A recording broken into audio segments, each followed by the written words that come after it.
Milagros Campos, que está lista, por lo menos está ahí esperándonos, A ti, porque Rosa María.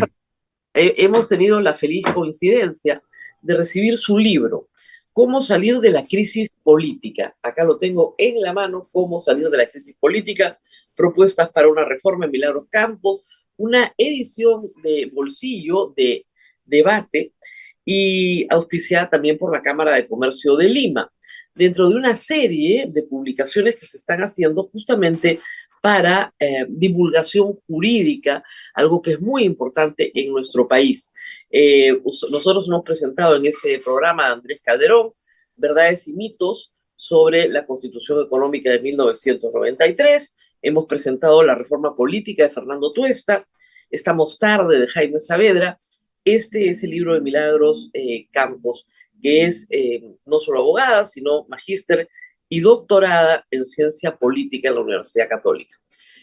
Doctora, nunca he dicho con tanta propiedad, muchas gracias por estar con nosotros tan temprano esta mañana.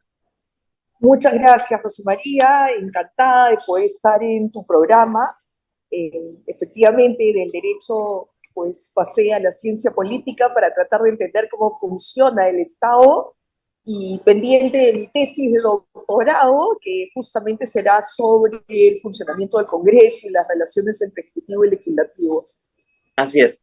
En este caso, hay que advertir también, doctora, que usted fue parte de la Comisión de Alto Nivel para la Reforma Política, que en el año 2019 presenta 13 propuestas al Poder Ejecutivo y al país, de las cuales 12 son presentadas por el Ejecutivo, en ese entonces por Salvador Solar, al Congreso, y 6 tal vez con la justa fueron aprobadas.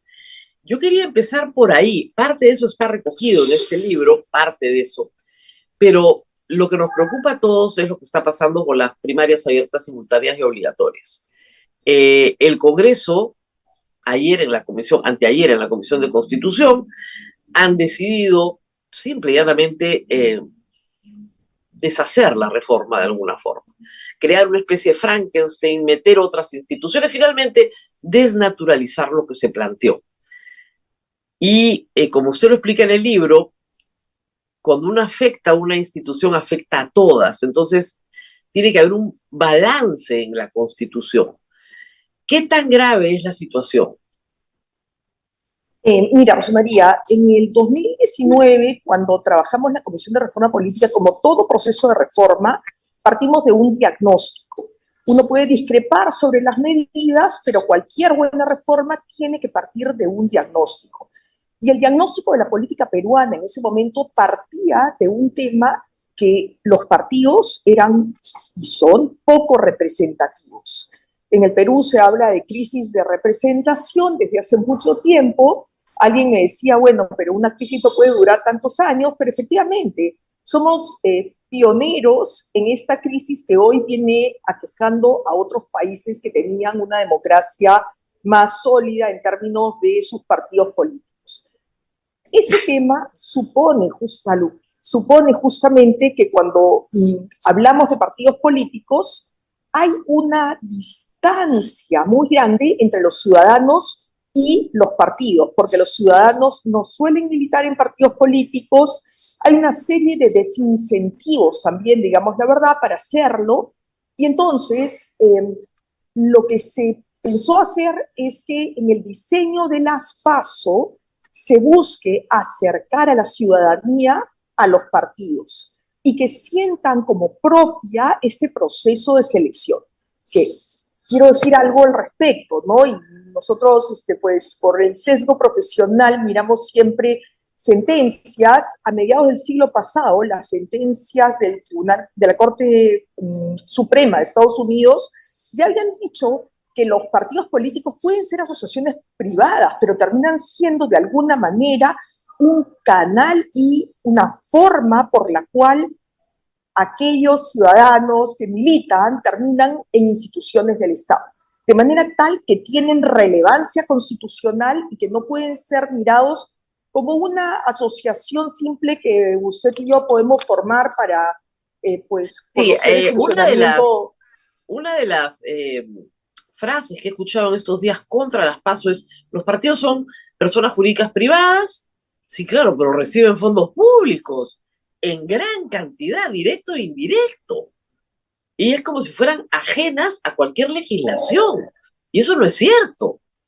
Y aunque no recibieran los fondos públicos, su función es participar en elecciones para designar autoridades, de manera tal que no es como una asociación de amigas para reunirse y cultivar violetas africanas u orquídeas. Estamos hablando de temas que no son privados, que son de interés público, y la función es participar en elecciones.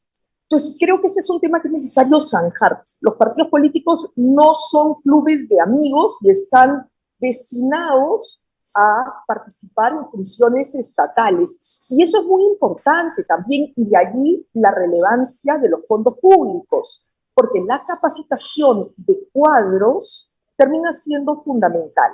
Las PASO buscaban darle ese salto de legitimidad a los partidos políticos frente a la ciudadanía.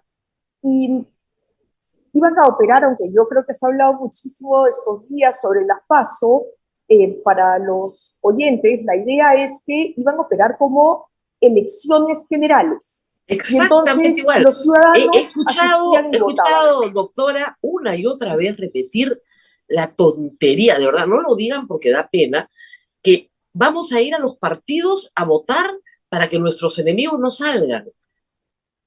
¿Quién va a ir a qué partido? Eso no son las PASO. Vamos a ir a votar por el candidato para que, por los que no militamos en un partido, vamos a votar en un partido para destruir a sus candidatos. Eso no es verdad.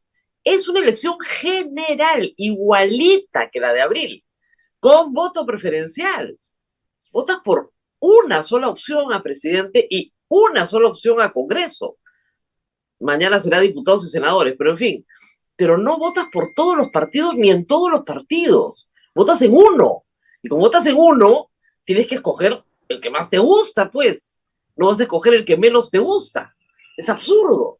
Y además porque pondría en riesgo que el partido que quiero que pase a la siguiente etapa No pueda pasa. hacerlo, porque si le doy mi voto a otro partido, puede no reunir ese porcentaje mínimo que requieren para pasar a la siguiente. Es como un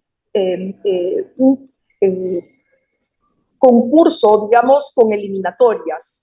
O Claro. como estamos en el fútbol, pues como una etapa de eliminatorias, ¿no?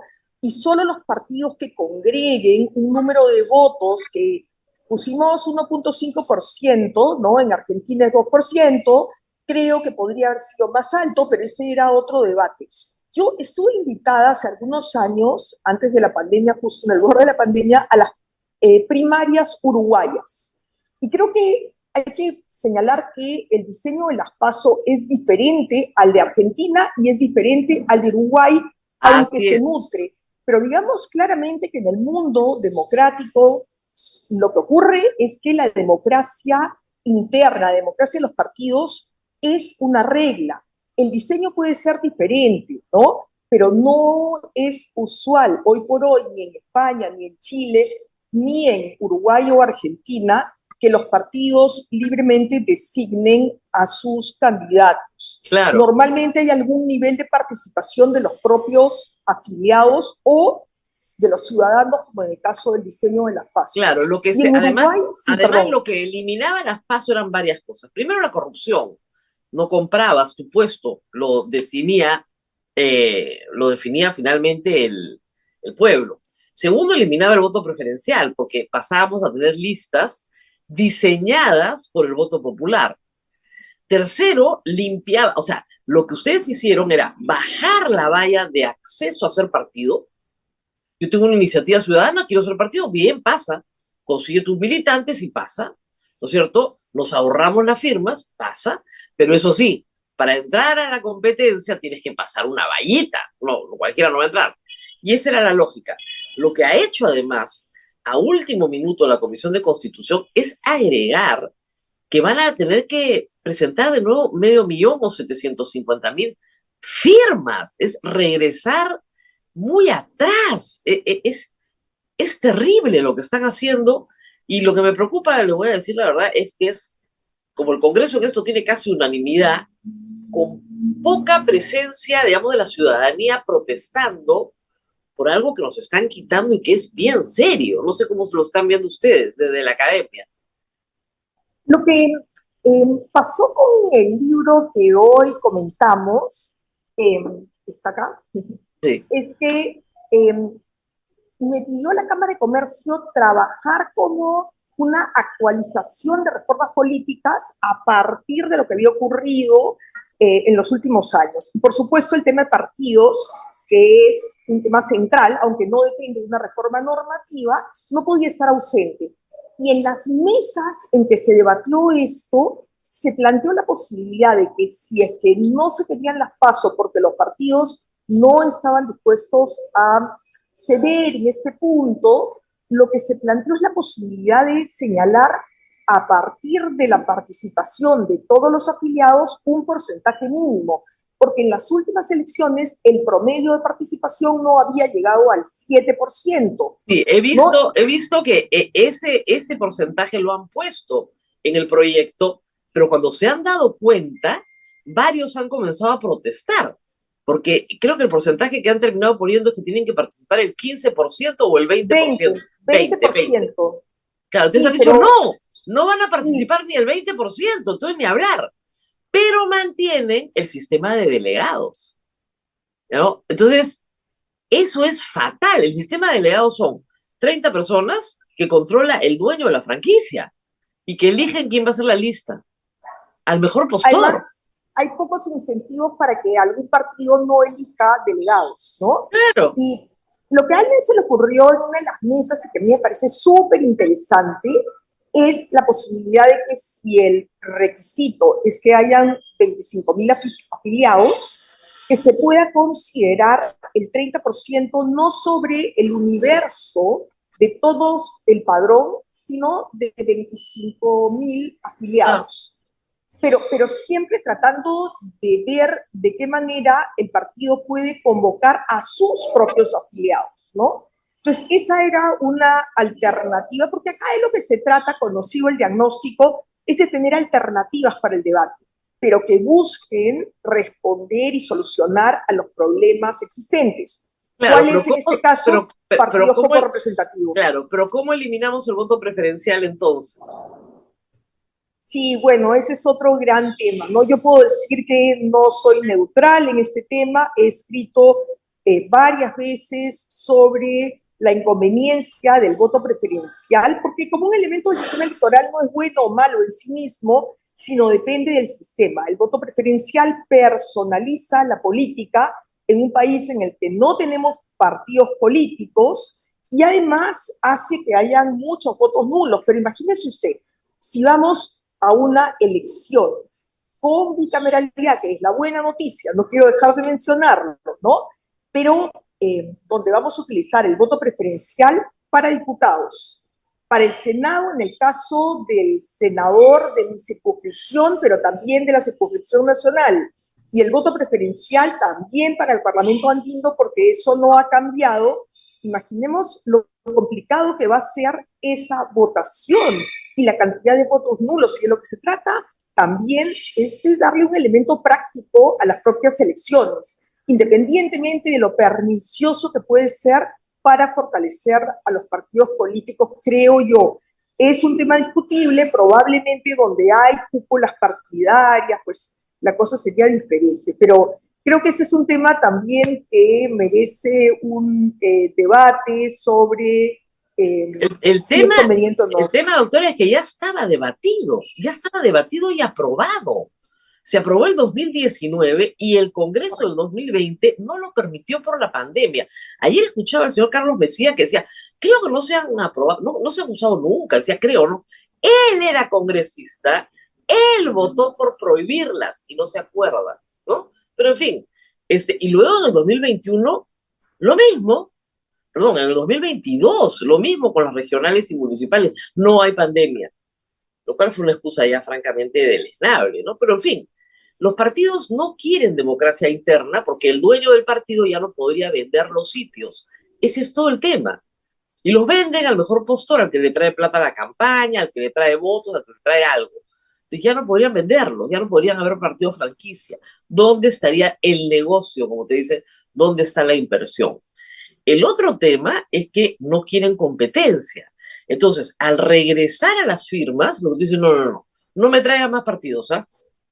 4 o 5, como decía el señor Mesía, los que a mí me gustan, por supuesto, y nada más, en un sistema que por nuestra tradición histórica siempre ha sido multipartidario, siempre ha sido multipartidario, nunca ha sido bipartidario. Entonces, las personas quieren escoger entre opciones, ¿no es cierto? Ustedes dijeron, bueno, bajamos la... Además he escuchado cosas absurdas, ¿no? Como que en Estados Unidos solo hay 2 partidos. Yo con la boca así. Es exactamente lo que estamos haciendo acá. Es decir, vas a tener 2 partidos en el ejercicio del poder, pero hay 16, 18 partidos dependiendo de cada estado. Cada estado tiene una actividad política propia. Es impresionante el nivel de ignorancia. Pero bueno, regresando a lo nuestro, doctora, ¿qué hacemos para convencer a la Comisión de Constitución o al Congreso de la República de que si quieren bicameralidad y reelección perpetua, tienen que aceptar que tenemos derecho a los ciudadanos a tener una mejor oferta electoral? Otro tipo de reformas que se ha planteado también a partir de estas mesas de trabajo que tuvimos y que tiene que ver, por ejemplo, con la idoneidad de candidatos, ¿no? Porque Pero de eso no quieren hablar. ese es un tema también complicado. Hemos debatido mucho sobre la constitucionalidad de medidas que podrían estar restringiendo que personas acusadas por narcotráfico, trata de personas, terrorismo o incluso corrupción, pero yo quiero añadir delitos graves, ¿no? Me parece que el tema de violencia familiar, por ejemplo, homicidios, pues son Pero, temas... doctora, usted sabe que acusado no es lo mismo que sentenciado. Entonces, acusado puede estar Correcto, cualquiera y se presume inocencia. correcto. Sentenciado, mientras esté cumpliendo su sentencia, no puede postular, eso ya está. Pero una vez que termina de cumplir su sentencia, nuestro Código Penal borra los antecedentes penales porque ya pagaste, entonces sí puedes postular. Allí hay que trabajar con un test de proporcionalidad. Y yo coincido con que no puede ponerse una barrera para quienes son investigados. En un país, además, donde cualquier persona que tenga exposición pública puede terminar investigado. Entonces, creo que allí no hay forma de establecer un límite, pero sí creo que podría establecerse y extenderse en la Constitución un límite para aquellas personas que, habiendo cumplido la sentencia, pues pueden reintegrarse en la sociedad, pero un ratito, dejemos un periodo de tiempo para ejercer funciones públicas. Y creo que esto... Eso no se lo van a admitir porque ya tenemos el caso pues, de Vladimir Cerrón. O sea, si vamos a la casuística, ¿no es cierto? No se lo van a admitir los partidos. Eso es soñar.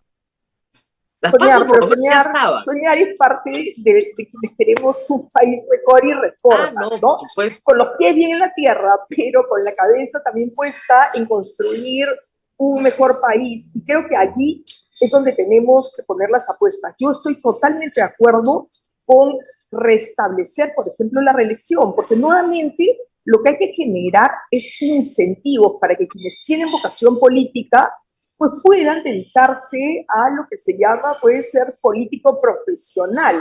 Hoy han venido a menos, pero que supone justamente optar por una carrera política en un país donde la reelección ha sido 20% históricamente, ¿no? Y entonces creo que la decisión final está en el elector, que es quien se empodera para decidir si la persona que postula la reelección lo hace o no. La volatilidad, el hecho de que los electores cambien cada elección de opciones, tampoco contribuye a generar una clase política profesional, ¿no? Pero creo que hay que trabajar, sí. La otra cosa que quieren derogar es la paridad.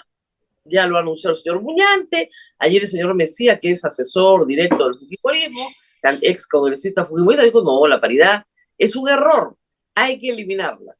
Porque dijo algo innotable, ¿eh? Que este Congreso tiene más mujeres que nunca y es el peor de todos. Y ahí está la prueba de que hay que eliminar la paridad.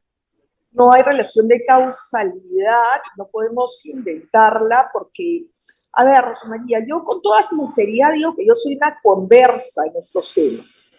Defendí la cuota y me pareció que era la medida adecuada para incentivar la participación política de las mujeres.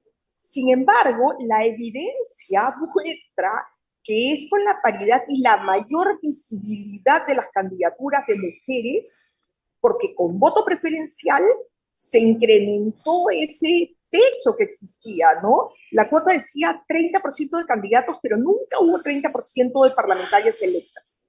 Sin embargo, al poner a las mujeres por la alternancia en posiciones más visibles, de pronto llegamos a 10 puntos más de mujeres electas y casi pues 50 mujeres que accedieron.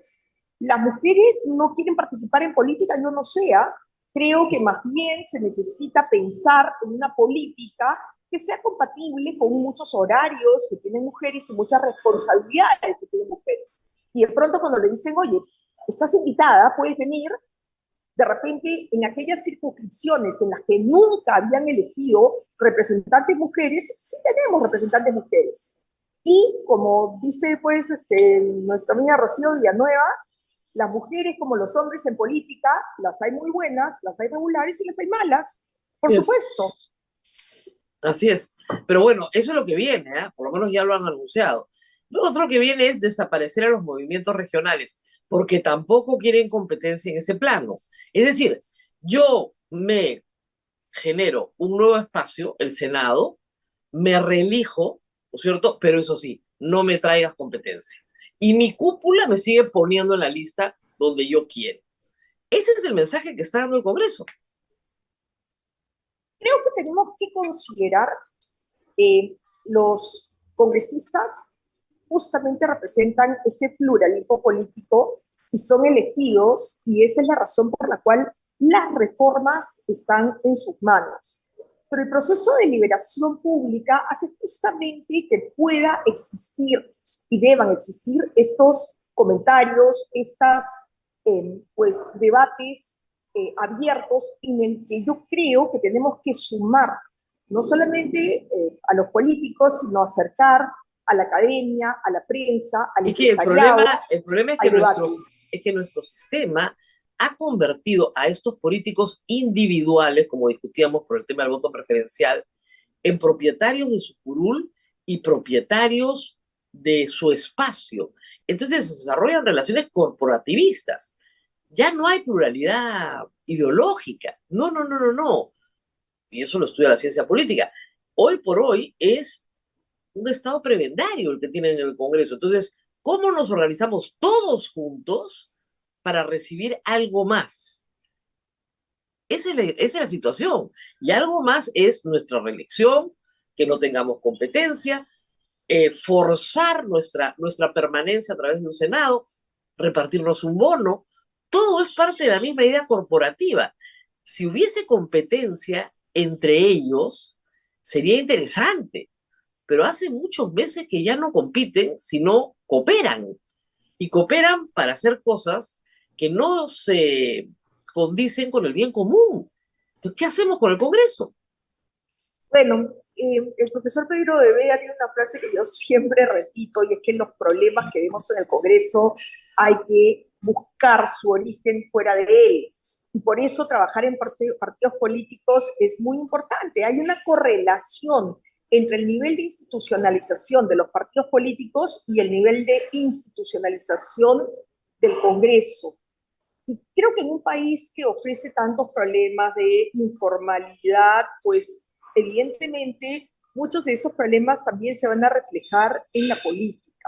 Creo que es necesario comenzar a pensar en la política como un mecanismo para debatir y solucionar los problemas que aquejan a las personas. Ayer ha salido un excelente número de la Unión Interparlamentaria para analizar con 25 indicadores el nivel de democracia en los parlamentos. Y creo que ese es un poco lo que tenemos que tratar de pensar, de qué manera nuestro Congreso es funcional a la democracia que se viene percibiendo asediada y con francos retrocesos, no solamente en el Perú, sino en muchos países a nivel global, ¿no? Entonces creo que ese es un punto para trabajar. Hay en el libro un capítulo de propuestas para una reforma política, que creo que es el corazón del libro. Eh, hay algunas cosas de las que hemos hablado, pero creo que una de las más importantes por las experiencias recientes es la relación ejecutivo-legislativo. Y lo que se propone es eliminar la disolución del Congreso y sustituirla por su renovación periódica, ¿verdad? Y al mismo tiempo eliminar Vacancia. ¿cómo se llama? La vacancia por incapacidad moral, que no quiere decir nada, y sustituirla por un juicio político, modificando el 117 con causales, ¿no es cierto?, que establecen que sí, efectivamente, si el presidente es un corrupto, se le pueda juzgar en su mandato y tenga que renunciar.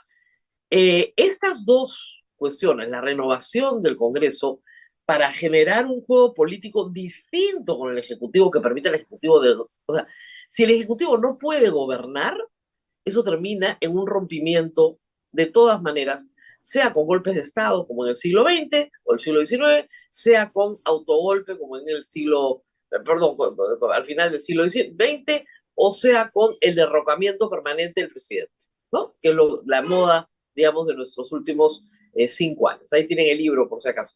Entonces, estas dos instituciones, disolución del Congreso y vacancia por incapacidad moral, salen y se reemplazan por cada 2 años y medio, el pueblo vuelve a votar y establece cuál es la alternancia, si le da mayoría o no le da mayoría al presidente, ¿no es cierto? Decide el pueblo y eso además obliga al Congreso a estar en sintonía con el pueblo, no a decir a mí que me importa el pueblo, como te dicen ahora, a mí que me importa el método hasta 2026. Y por otro lado, si el presidente comete un acto delictivo en el marco del tratado anticorrupción, por ejemplo, se le puede juzgar. Explícanos un poco esto y además lo que me sorprende a mí es que el de esto, el Congreso, no quiere hablar. Están las iniciativas planteadas para la modificación del 117 hace 2 años, cuando Pedro Castillo estaba en el poder. El Congreso de esto no quiere hablar. Expliquemos estas medidas, por favor. Sí, yo partiría por señalar que hemos visto a lo largo de los años que nuestro sistema político, nuestro sistema de gobierno particularmente, es disfuncional. Claro, el diseño, que es el primer elemento que tenemos que considerar, ¿no? Que tiene estas herramientas, puede no ser muy bueno, pero si hay un compromiso entre los actores políticos por la democracia, funcionará. Pero en el momento en que aparece la crisis, puede presentarse un escalamiento a través de figuras constitucionales como la que hemos visto en los últimos años, que por lo demás ha sido lo que ha existido en el siglo XIX y el siglo XX. Vivimos nuestro ciclo democrático más largo. Entonces, esto es lo que yo creo que hay que comenzar a repensar. ¿De qué manera logramos que nuestro sistema tenga un mejor diseño, que pues contribuya a un mejor funcionamiento de la democracia? Y eliminar esto que ha sido llamado pues como las armas nucleares, ¿no? Y que han definido la relación democrática, creo que puede contribuir. ¿Cómo lograr esto? La vacancia por permanente incapacidad moral en realidad es un término ambiguo. Alguien lo ha descrito como el botón rojo, pero esto es una amenaza permanente para presidentes que no tienen mayoría en el Congreso, que siempre pueden tener pues una forma de hacer una coalición vacadora, como se ha llamado. Entonces, busquemos modificar ese artículo 117, que lejos de blindar al presidente, lo ha terminado desprotegiendo, porque en lugar de ir por ese esquema que reduce las posibilidades, se ha buscado en la vacancia por permanente incapacidad moral una forma de censura al presidente. Pero la censura es ajena. Que no existía en nuestro sistema político. Lo hemos explicado 100 veces. El Congreso además tiene, a partir de esa interpretación, un problema gravísimo, que es constitucional lo que a nosotros nos dé la gana que sea constitucional. Si yo tengo 87 votos, yo voto como me da la gana, entonces yo te puedo violar el debido proceso, violar las causales. Lo mismo lo estamos viendo con la Junta Nacional de Justicia. cuando la Constitución establece que la destitución es causal, tiene que haber una causa grave, en los congresos dicen, no, yo tengo 87 votos, no necesito la causa. Y eso es gravísimo. Y eso viene en herencia de creer que una vacancia por incapacidad moral es un juicio político, cuando no hay ningún juicio. Es terrible lo que está pasando con las instituciones en el Perú a partir de esa interpretación, que viene desde la época de Kuczynski, lamentablemente. Sí, en realidad ya hay algunos registros que desde el siglo XIX se quiso vacar a los presidentes, pero no ocurrió porque creo que también tanto en el siglo XIX como en el siglo XX había ciertas autolimitaciones en ocasiones y en otras ocasiones entraban las Fuerzas Armadas y solucionaban el conflicto a través de golpe de Estado, como bien lo Solucionaban, ¿no? ¿no? Pero nuestro sistema presidencialista, a diferencia de los parlamentarios, no censuran al jefe de Estado, sino que más bien tienen periodos fijos por los cuales se eligen. En realidad hay una preocupación en la ciencia política y en el derecho constitucional por estos términos anticipados de las presidencias. Claro, además, la solución que así lo dijeron en la Constitución del 93 era, a ver, la Constitución del 93 le da la última palabra al presidente, porque es fruto de los días de Fujimori. ¿Y cuál era la última palabra? La posibilidad de disolver el Congreso sin expresión de causa. Eso fue si es que habían dos censuras. Hoy por hoy, la cuestión de confianza ha sido inconstitucionalmente eliminada de la Constitución. En la práctica, no existe. Por esa razón, el Congreso no quiere modificar los términos de la revocatoria del mandato presidencial y tampoco quiere discutir su propia renovación, porque ya no existe peligro de ser disuelto. Porque con el amparo del Tribunal Constitucional, pues simple y llanamente, ya no hay forma de disolver el Congreso. El presidente del Tribunal Constitucional, el señor Morales, ha dicho que confianza es lo que el Congreso quiere que sea, no lo que el Ejecutivo, que es una prerrogativa del Ejecutivo, ¿no? No el Ejecutivo, lo que el Congreso quiere que sea confianza, eso es confianza. Terrible. El esfuerzo por tratar de tener un mejor diseño del sistema de gobierno debe protegernos frente a posibles líderes autoritarios con mayoría. Hay mucho populismo en la región de derechas o de izquierdas, estatistas o no estatistas, y que creo que pueden claramente pues, afectar nuestro sistema democrático. Pues un buen diseño lo que buscaría justamente es contribuir a que ello no ocurra. Yo creo que tenemos que protegernos frente a esto. Claro, un tema es el diseño, pero otro tema, insisto, son los actores políticos. Y con actores políticos que estén comprometidos con la democracia, pues claramente esto va a funcionar mejor.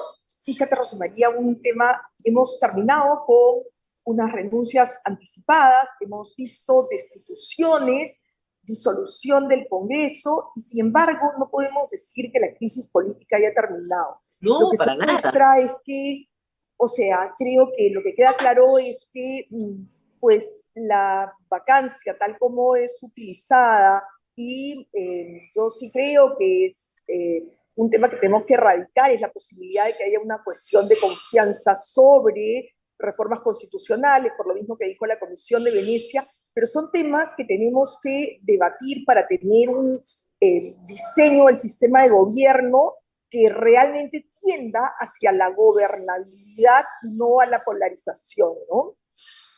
Claro, por ejemplo, ustedes proponen que no haya cuestión de confianza en la investidura, o sea, que ya no haya voto de investidura. Así es. Fue lo que pasó con Pedro Cateriano. O sea, como el Congreso ya sabía que ya no lo podían disolver, porque ya había sido disuelto y además está en el último año de mandato, y la investidura se realizó después del 28 de julio, el último año de mandato, el Congreso lo censuró. Dijo, no, no, tú no, tú no, porque no nos gusta tu cara, no nos da la gana, lo que fuera. Entonces, esa arbitrariedad, de nuevo, el Congreso ahí actuó corporativamente, se aliaron porque eran los vengadores de la disolución del Congreso. Y toda la lógica del Congreso eran los vengadores, que vamos a vengarnos porque han disuelto el Congreso.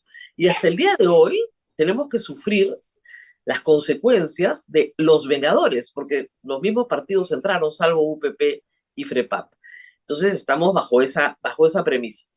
Pero, ¿qué pasaría, doctora, si el de mañana, porque la votación ha sido muy fragmentada en el 2016 y en el 2021, pero qué pasaría si el día de mañana, en una elección general, elegimos a alguien y a ese alguien le damos mayoría absoluta en el Congreso, sea en el Senado y en diputados? O si se mantiene el Congreso unicameral, unicameral. Regresaríamos a los 90. En realidad, esa es parte de la preocupación que tenemos por la historia republicana que ha sido tormentosa en la relación ejecutivo-legislativo y con visos de gobiernos autocráticos de manera permanente. Por eso es que creo que es necesario poner cimientos y tratar de hacer que el debate de reforma política y sobre la democracia en el Perú llegue a cada una de las provincias del Perú, y que sea un debate pues permanente, cómo fortalecemos la democracia, entendiendo que la democracia es un consenso mínimo para la convivencia, pero cuando hay la sensación de que se pierde ese consenso mínimo por la defensa de valores democráticos, pues hay que dar un paso atrás y comenzar a pensar en qué hacer para evitar que puedan, digamos, el propio voto cerrarle el paso a líderes autoritarios y que muestren pues un discurso populista lejano de valores democráticos, ¿no? Ahora, el problema es que la población, de acuerdo al Latinobarómetro, no se muestra muy afecta a la democracia tampoco. Así es. Pero es que creo que también hay un aspecto que se comenta en el libro y que hemos hablado en otras ocasiones, la necesidad de tener una democracia efectiva, que responda a los valores ciudadanos. Adam Cherosky suele comentar un tema que tiene en el libro, ¿por qué tomarse la molestia de hacer elecciones? Si el electorado asiste cada 5 años, cada 4, cuando corresponda, a votar, pero siente que su vida diaria, en términos de políticas públicas, acceso a salud, a educación de calidad, infraestructura, no cambia, pues tienen un desengaño y dicen, bueno, parece que en democracia eso no puede funcionar. Bueno, la historia del Perú muestra también que en autocracias no ha funcionado, ¿no? Pero ese es el tema que creo que quienes gobiernan deben de pensar en solucionar. Una democracia efectiva debe atender políticas públicas, pero gobiernos inestables tampoco pueden programar y tener una mirada de largo plazo respecto de esas políticas públicas. Claro, pero es que para eso tendríamos que tener líderes políticos con alguna visión de estadista, ¿no? Y no tenemos a nadie que piense siquiera en el bien común. Ese es el problema más grave de nuestros políticos.